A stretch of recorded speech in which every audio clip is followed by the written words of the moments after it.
Sejarah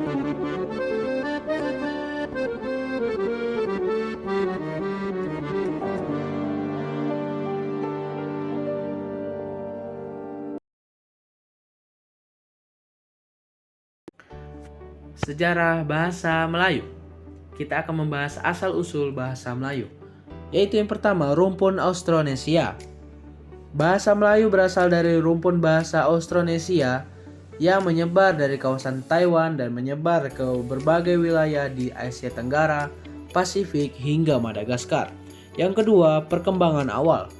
Bahasa Melayu awal berkembang di kawasan Semenanjung Tanah Melayu, Sumatera, dan sekitarnya, khususnya di sekitar aliran sungai-sungai besar. Bahasa ini digunakan sebagai bahasa perdagangan karena sifatnya yang sederhana dan mudah dipelajari. Yang kedua, penyebaran bahasa Melayu di Nusantara. Penyebaran melalui agama Islam. Islamisasi, penyebaran Islam di Nusantara pada abad ke-13 hingga ke-17 membawa pengaruh besar pada perkembangan bahasa Melayu. Bahasa Melayu digunakan sebagai bahasa dakwah dan terjemah teks agama. Al-Quran, kitab-kitab fikih, dan syair keagamaan diterjemahkan ke dalam bahasa Melayu. Yang kedua, ada aksara Jawi, bahasa Melayu yang ditulis dengan huruf Jawi. Berkembang pesat di daerah yang menerima Islam seperti Sumatera, Jawa, dan Semenanjung Melayu. Ada juga penyebaran melalui kolonialisme. Penyebaran kolonial Belanda. Pada masa penjajahan Belanda, bahasa Melayu itu digunakan sebagai alat komunikasi antar pemerintah kolonial dan masyarakat lokal. Lembaga seperti Balai Pustaka memproduksi buku-buku dalam bahasa Melayu untuk pendidikan masyarakat pribumi. Ada juga pengaruh dari bangsa Inggris. Di Malaysia dan Singapura, bahasa Melayu tetap digunakan sebagai bahasa resmi meskipun berada di bawah kolonial Inggris.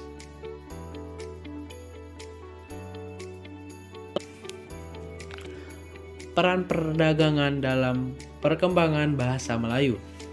Yang pertama, penyebaran melalui perdagangan asing. Kita memiliki 3 poin di sini, yaitu pertama, pedagang Arab dan Persia membawa kosakata terkait agama dan perdagangan, seperti contoh masjid, zakat, atau safar dalam tanda kurung perjalanan.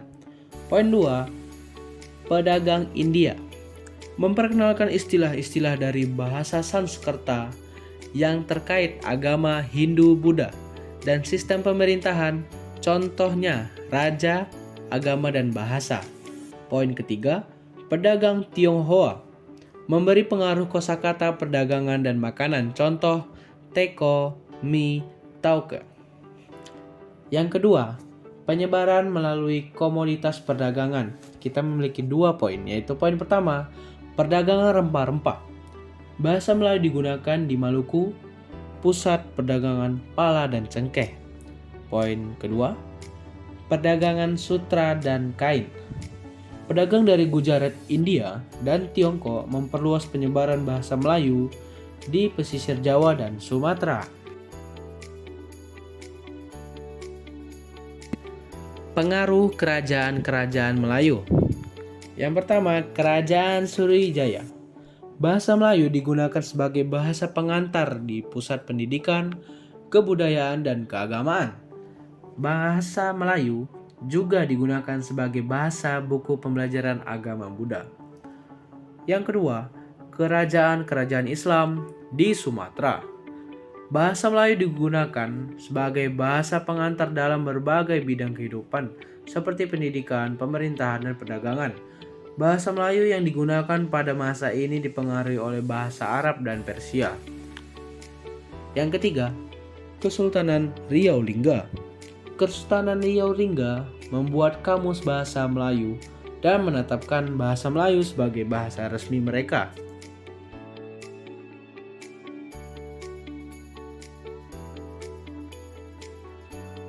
Proses transformasi pada penjajahan dan pengaruhnya. Yang pertama, percampuran dan perluasan kosakata. Dia menyerap banyak kosakata dari bahasa penjajah seperti Belanda, Portugis, dan Inggris. Kata-kata serapan ini digunakan dalam bidang pemerintahan, perdagangan, ilmu pengetahuan, dan teknologi. Yang kedua, ada perubahan dan perkembangan tata bahasa. Struktur bahasa-bahasa Melayu ini mengalami perubahan, terutama dalam penggunaan kata kerja, kata sifat, dan partikel. Ketiga, dialek dan ragam bahasa. Muncul berbagai dialek dalam ragam bahasa Melayu yang dipengaruhi oleh bahasa penjajah dan kondisi sosial budaya masyarakat setempat. Yang kedua, ada transformasi pada Kongres Indonesia. Yang pertama, standarisasi. Salah satu tujuan utama Kongres Bahasa Indonesia adalah untuk menstandarisasi bahasa Melayu. Hari ini mencakup penentuan ejaan, tata bahasa, dan kosakata yang baku. Dengan adanya standar yang jelas, bahasa Melayu menjadi lebih seragam dan mudah dipahami oleh seluruh pentutur di Nusantara. Dua, ada pemurnian. Proses pemurnian bahasa Melayu dilakukan dengan mengurangi penggunaan kata-kata serapan dari bahasa asing. Yang ketiga, ada pengembangan kosakata. Kongres Bahasa Indonesia juga mendorong pengembangan kosakata bahasa Indonesia untuk memenuhi kebutuhan di berbagai bidang seperti ilmu pengetahuan, teknologi, dan sosial. Yang keempat, ada penempatan sebagai bahasa persatuan. Salah satu keputusan saling penting dalam Kongres Bahasa Indonesia adalah penetapan bahasa Melayu sebagai bahasa persatuan.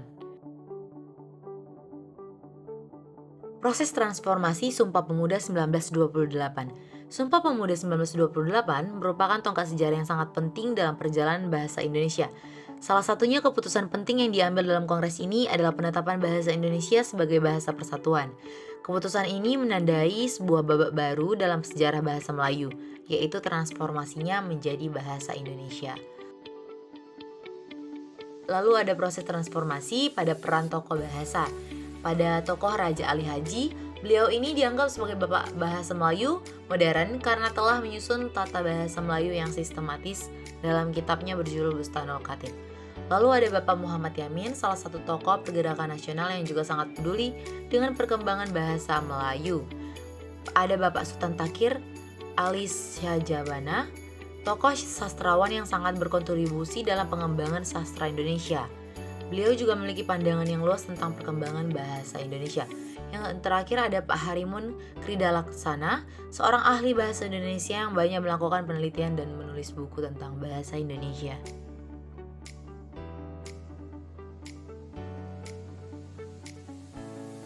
Selanjutnya, perkembangan bahasa Indonesia. Pertama, ejaan Van Ophuijsen adalah ejaan yang pernah digunakan pada zaman kolonialisme Belanda.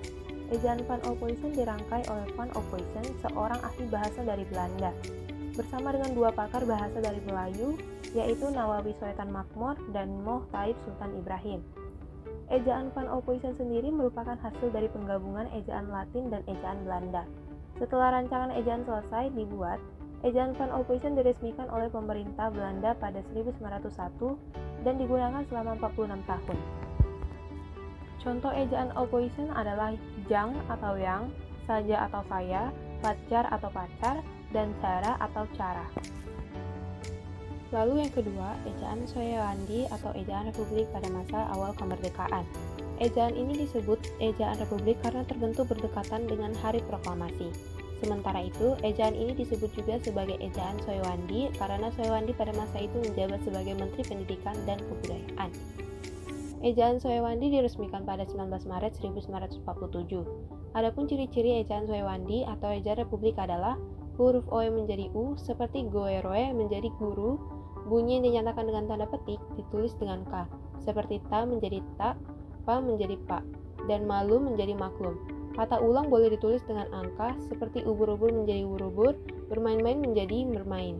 Awal di dan kata depan di, keduanya ditulis serangkai dengan kata yang mengikutinya, seperti di rumah dan di sawah.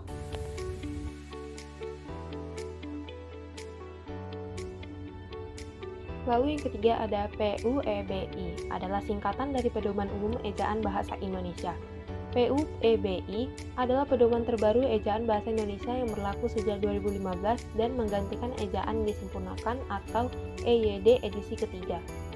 Penggunaan bahasa Indonesia yang baik dan benar saat ini mengacu melalui PUEBI, bagaimana tertera dalam Peraturan Kementerian Pendidikan dan Kebudayaan atau Permendikbud Nomor 50 Tahun 2015 tentang Pedoman Umum Ejaan Bahasa Indonesia.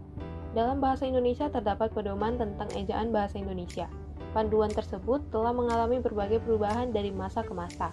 Hal ini sendiri dipengaruhi oleh pergantian rezim. Lalu yang terakhir pada perkembangan bahasa Indonesia yaitu yang keempat, ejaan yang disempurnakan pada 16 Agustus 1972. Presiden Republik Indonesia meresmikan penggunaan ejaan baru, yaitu ejaan yang disempurnakan. Ejaan yang disempurnakan adalah tata bahasa dalam bahasa Indonesia yang mengatur penggunaan bahasa Indonesia dalam tulisan, mulai dari penggunaan huruf kapital dan huruf miring. Disebut ejaan yang disempurnakan karena ejaan tersebut merupakan hasil penyempurnaan dari beberapa ejaan sebelumnya. Contoh ejaan yang disempurnakan dalam jarum menjadi jarum, cut menjadi cut, jata menjadi nyata, dan syarat menjadi syarat. Selain itu, kata ulang juga ditulis penuh dengan mengulang unsur-unsurnya. Seperti anak-anak menjadi anak-anak dan bermain menjadi bermain-main.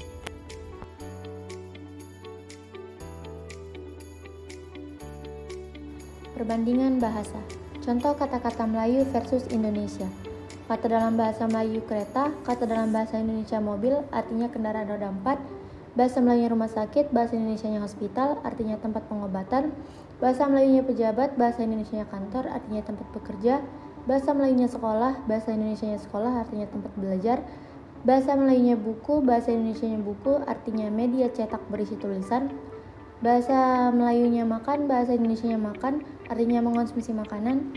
Bahasa Melayu minuman, bahasa Indonesianya minum, artinya mengonsumsi minuman.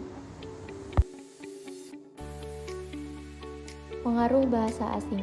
Pengaruh bahasa asing terhadap suatu bahasa adalah fenomena yang sangat umum terjadi. Hal ini terjadi karena adanya kontak antar penutur bahasa yang berbeda, baik melalui perdagangan, penjajahan, atau migrasi. Berikut adalah aspek bahasa Melayu dan bahasa Indonesia. Perbedaan dengan bahasa Melayu Malaysia. Meskipun kedua bahasa ini memiliki akar yang sama, yaitu bahasa Melayu klasik, namun seiring berjalannya waktu, keduanya mengalami perkembangan yang berbeda sehingga muncul beberapa perbedaan. Seperti contoh, mobil, bahasa Melayu Malaysianya kereta, artinya kendaraan roda 4. Bahasa Indonesianya sekolah, bahasa Melayu Malaysianya sekolah, artinya sekolah. Bahasa Indonesianya kantor, bahasa Melayu Malaysianya pejabat, artinya tempat bekerja. Bahasa Indonesianya rumah sakit, bahasa Melayu Malaysianya hospital, artinya rumah sakit. Perkembangan modern. Aspeknya status, penjelasan bahasa klasiknya seringkali bahasa baku dalam bidang tertentu misalnya agama, hukum, atau bahasa mati. Penjelasan bahasa modernnya, bahasa yang hidup dan terus berkembang digunakan dalam berbagai konteks. Lalu aspeknya ada perubahan, penjelasan bahasa klasiknya perubahan bahasa sangat lambat dan tercatat secara formal. Penjelasan bahasa modernnya perubahan bahasa cepat dan seringkali tidak tercatat secara formal. Lalu aspeknya ada pengaruh, penjelasan bahasa klasiknya lebih dipengaruhi oleh faktor internal atau perkembangan budaya, pemikiran, daripada faktor eksternal, kontak dengan bahasa lain. Penjelasan bahasa modernnya lebih dipengaruhi oleh faktor eksternal atau globalisasi, teknologi, dan migrasi. Lalu terakhir aspek fungsi. Penjelasan bahasa klasiknya sering digunakan dalam konteks formal, keagamaan, atau sastra. Penjelasan bahasa modernnya digunakan dalam berbagai konteks mulai dari informal hingga formal.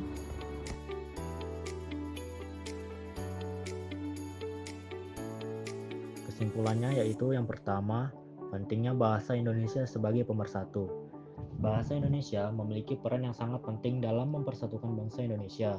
Sebagai bahasa nasional, bahasa Indonesia tidak hanya berfungsi sebagai alat komunikasi, tetapi juga sebagai simbol identitas dan persatuan bangsa. Oleh karena itu, kita perlu menjaga dan mengembangkan bahasa Indonesia agar tetap relevan dan mampu menjawab tantangan zaman. Proses transformasi. Yang pertama, peran generasi muda. Pengembangan kosakatanya, Kongres Bahasa Indonesia juga mendorong pengembangan kosakata bahasa Indonesia untuk memenuhi kebutuhan di berbagai bidang, seperti ilmu pengetahuan, teknologi, dan sosial. Yang kedua adalah tantangan di era digital. Perkembangan teknologi digital membawa angin segar bagi penyebaran informasi dan komunikasi, termasuk bahasa Melayu. Namun di sisi lain, era digital juga menghadirkan tantangan yang cukup signifikan bagi keberlangsungan dan perkembangan bahasa Melayu. Beberapa tantangan utama yang dihadapi antara lain, yang pertama, munculnya bahasa gaul dan singkatan. Perkembangan bahasa gaul dan penggunaan singkatan yang marak di media sosial dapat mengaburkan penggunaan bahasa Melayu yang baik dan benar. Yang kedua adalah informasi hoax dan misinformasi. Penyebaran informasi yang tidak benar atau hoax melalui media sosial dapat merusak kredibilitas bahasa Melayu dan menyebabkan kesalahpahaman.